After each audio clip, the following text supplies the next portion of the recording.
estudyante sa Mindanao Evangelistic Baptist Seminary Institution. Ani ako aron maki-share sa about sa salvation din. Gusto na ko nga ang akong nadawatan nga gasa sa Ginoo akong makashare sa inyo. Then gihigog mata sa Ginoo kana akong nadawatan sa Ginoo. Then nag-ingon ang pulong sa Ginoo diya sa 1:366. Kahit higog magayon sa Diyos ang kalibutan, higala gihigog mata sa Ginoo. Taliwala nga kita sa kamakasala. Kay nag-ingon ang Roma 3:23. Kay ang bayad kay ang tanan nakasala ug nahilayo sa himaya sa Dios. Tanan kasala higala ug nahilayo kita sa himaya sa Dios. Bag nag-ingon ang pulong sa Ginoo. Kay ang bayad sa sala mao ang kamatayon. Kamatayon ang bayad sa salag higala, but ang Ginoo nagigugma sa atoa.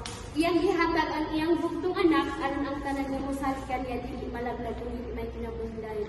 Higala gigugma to sa Ginoo, busa gihatag niya ang iyang bugtong anak aron ang tanan nga mosalig kaniya adunay kinabuhian dayon. Ug nag-ingon ang pulong sa Ginoo.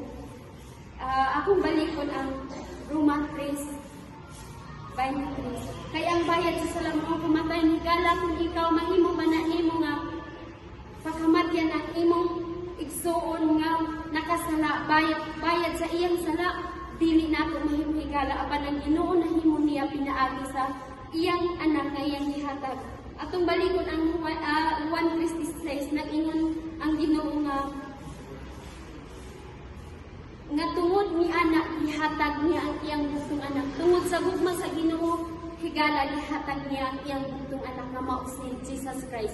Aron kita makabaton sa kinabuhing dayon nga mao ang nga makabaton kita sa kinabuhing dayon nga mao si Kristo Jesus. Wala na ilain niya atong dalan ng higala kay nag-ingon ang Juan 14:6. Si Jesus Christ lang ang dalan, nag-ingon siya nga siya ang dalan, ang kamatuoran ug ang kinabuhi. Walay lain nga dalan paingon sa langit kundi si Jesus Christ lang. Kay kita usaman ka makasala, nag-ingon ang pulong sa Ginoo man kita kung mamatay ta makausara. Human sa kamatayon pagkahuman kita. Nag-ingon ang pulong sa Ginoo diya sa Revelation, akong basahon Revelation 21:8. Mao ni ang ihukom sa ato ang sala mga higala. Akong basahon. Apan ang mga mahadlokon o mga dili matinuohon o ang mga dulungtanan o ang mumuno o ang bigaon o ang mga diwatahan o ang magsisimba o Diyos-Diyos sa ilang o tanan nga mga bakakon makaangkon sa ilang bahin diha sa linaw nga nagadilaag sa kalayo ug asupri nga mao ang ikaduha nga kamatay. Higala kung mamatay ta kung nagtuo ka nga mamatay ta na makapahulay na ta apan malina. Nag-ingon ang pulong sa Ginoo nga aduna pay ikaduha nga kamatay nga mao ang linaw nga kalayo. Busa higala kung ikaw usa ka makasasala hinunsuli ang imong mga sala ug dawata si Jesus Christ nga siya ang imong personal nga manluwas. Ing-ana higala ang kinabuhi nato. Usa ta ka makasala, di ba? Nag-ingon ang Roma 3:23. Roma 6:23. Kay ang bayad sa sala mao ang kamatayon. Human sa kamatayon, ang higala atong ibalik na ko nga ang Hebrew 9:20.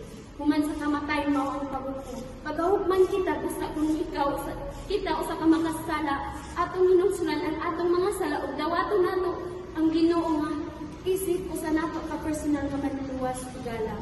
Hinungsulan nato ang atong mga sala ug dawato nato ang Ginoo nga siya gyud ang atong personal savior sa atong kinabuhi. Wala na ilain nga dalan padulong sa langit kung dili ang Ginoo lagi.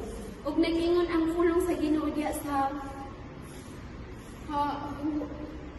Revelation kung dili mo dawatan ang Ginoo adunay paghukom sa ato ayon.